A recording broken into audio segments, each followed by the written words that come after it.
नमस्कार दोस्तों, VK knowledge electrical में आप सभी का स्वागत है। वैकेंसी न्यूज़ अपडेट लेकर दोस्तों एक बार फिर उपस्थित हूँ। आईटीआई और डिप्लोमा दोनों के लिए वैकेंसी है। आईटीआई के लिए ओवरऑल इसमें सीटें ठीक है, लेकिन 30 के आसपास सीट है। लेकिन पर्टिकुलर ट्रेड वाइज अगर बात करें तो ये वीडियो फिटर वालों के लिए बहुत इंपॉर्टेंट रहने वाला है, क्योंकि नंबर ऑफ़ वैकेंसी उनके लिए मैक्सिमम है। खैर, किस ट्रेड के लिए कितनी सीट है आपको डिटेल बताएंगे। वैसे तो नोटिफिकेशन आए हुए काफ़ी दिन हो गए। आई होप कि आपने पूरा नोटिफिकेशन देख ही लिया होगा। फिर भी एक बार मोटा मोटी चर्चा और कर लेते हैं, तो थोड़ा सा लास्ट तक आप भी वीडियो देखिएगा, जिसमें हम बात करेंगे सिलेक्शन की प्रोसेस और किस ट्रेड के लिए कितनी सीटें हैं और फीस का क्राइटेरिया क्या है। मेन इस बार इन्होंने वो चेंजेस किया है, पूरी डिटेल आपको बताएंगे। आई होप कई सारे सवालों के जवाब आपको इसमें मिलेंगे। कंप्लीट वीडियो लास्ट तक जरूर देखना। चैनल से पहली बार जुड़े हैं तो चैनल सब्सक्राइब कर लीजिए। ये वीडियो अपने दोस्तों तक ज़रूर पहुंचाइए। इस वीडियो के डिस्क्रिप्शन में लिंक दिया हुआ है, हमारा एंड्रॉयड ऐप डाउनलोड कीजिए। हम ऐप में हर मंडे फ्री प्रैक्टिस टेस्ट लेते हैं, जो आपको प्रतियोगी परीक्षाओं के लिए प्रैक्टिस करने का एक मौका प्रदान करता है। देखो, वैकेंसी इसरो की है और अपने आप में इसरो तो देखो बहुत बड़ी संस्था है यार। सिलेक्शन होना ही अपने आप में गर्व की बात है और सीटें इनमें इतनी आती है। दरअसल इसरो हो गया और ये जितने भी है बाकी, जैसे सेल और की मैं बात करता रहता हूँ, एनपीसीआईएल, ये क्या करते हैं कि पर्टिकुलर अपनी अपनी अलग अलग वैकेंसी करते हैं। ये इनकी सबसे बड़ी कमी है।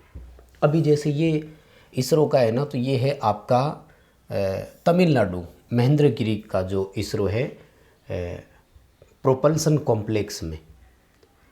अभी इसरो अहमदाबाद वाला अलग करेगा, तिरुवनंतपुरम विक्रम साराभाई स्पेस सेंटर श्रीहरिकोटा वाले वो अलग करेंगे। तो ये इनका जो अलग अलग वैकेंसी करने का है ना, इससे ओवरऑल स्टूडेंट को नुकसान होता है। यहाँ पर हम बात करेंगे बाद में और भी। फिटर वालों की 20 सीट है। अब अगर पूरे देश में इसरो के जितने भी संगठन है सब एक साथ करें ना, तो मैं गारंटी दे रहा हूँ कि ये सीट 200 प्लस निकल जाती। अब 200 सीट देखकर बच्चा मेहनत भी करता और अप्लाई भी करता।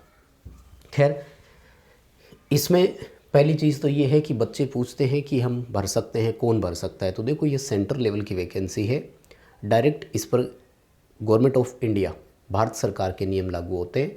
सो ऑल इंडिया से इसमें अप्लाई कर पाएंगे। कोई स्टेट बाउंडेशन नहीं है, कोई लैंग्वेज बाउंडेशन नहीं है।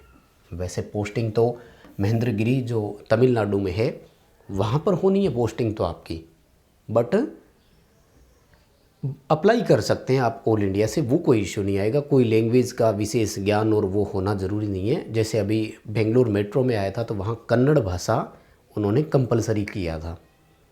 ठीक है, पंजाब में आता है तो पंजाबी कंपलसरी कर देते हैं, महाराष्ट्र वाले मराठी कंपलसरी कर देते हैं। तो यहाँ लैंग्वेज का कोई बाउंडेशन आप पर नहीं है, इतनी एक आपको छूट यहाँ पर मिल रही है।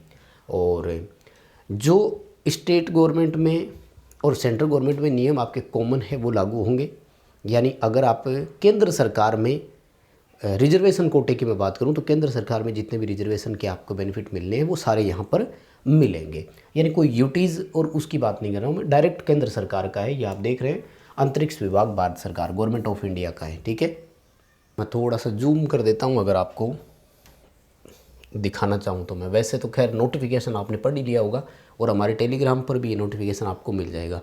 टेलीग्राम का लिंक डिस्क्रिप्शन में दिया हुआ है, तो आप वहाँ से इसे ज्वाइन कर सकते हैं। ठीक है, और पोस्ट की बात कर लेते हैं। देखो, तो मैकेनिकल में टेक्निकल असिस्टेंट की है, इलेक्ट्रॉनिक्स और कम्युनिकेशन वालों की भी है, और टेक्निकल असिस्टेंट इलेक्ट्रिकल वालों की है। लेकिन देखो, अब बात ये है ना, डिप्लोमा वाला बच्चा यहाँ भरेगा, पर सीट तो एक ही है, क्या करेगा वो ये बताओ।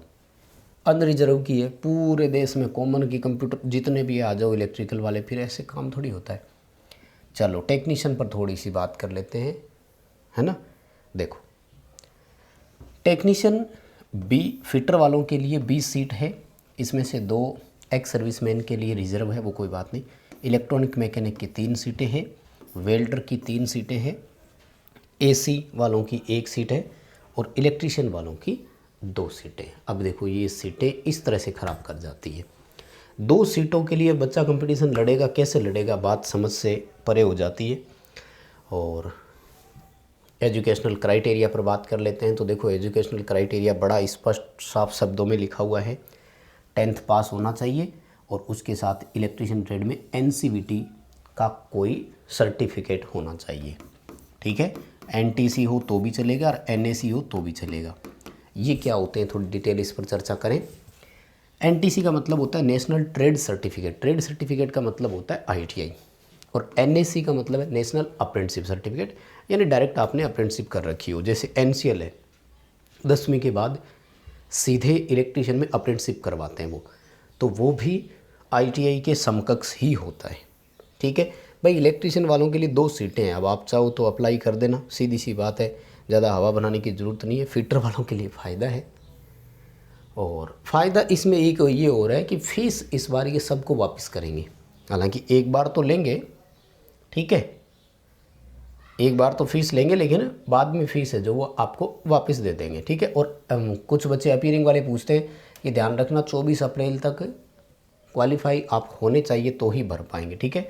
और ये फिजिकल क्राइटेरिया ITA वालों के लिए नहीं है, ये भी थोड़ा ध्यान रखना, ठीक है।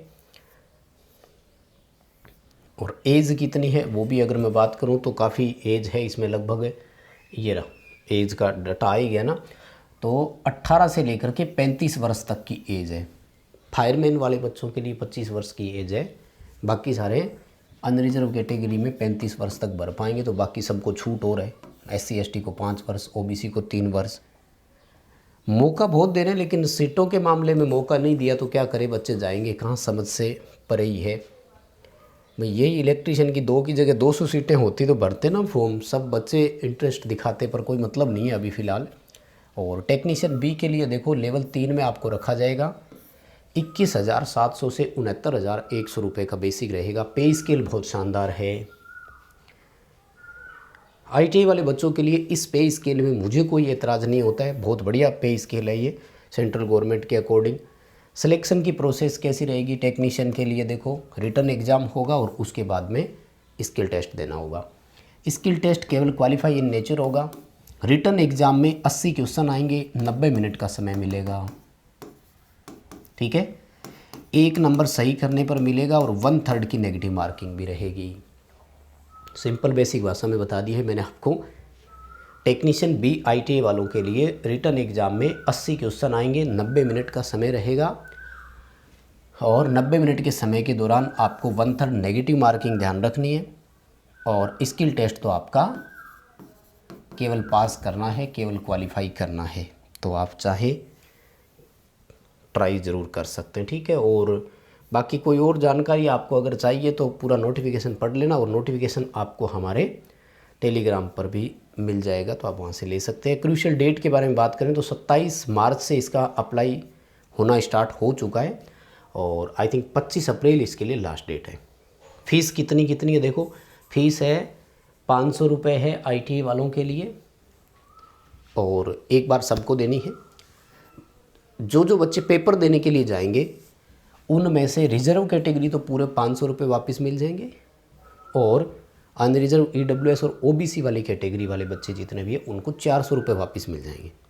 लेकिन शर्त क्या है, पेपर देने के लिए आपको जाना पड़ेगा। तो इतना ही अपडेट है फ़िलहाल के लिए।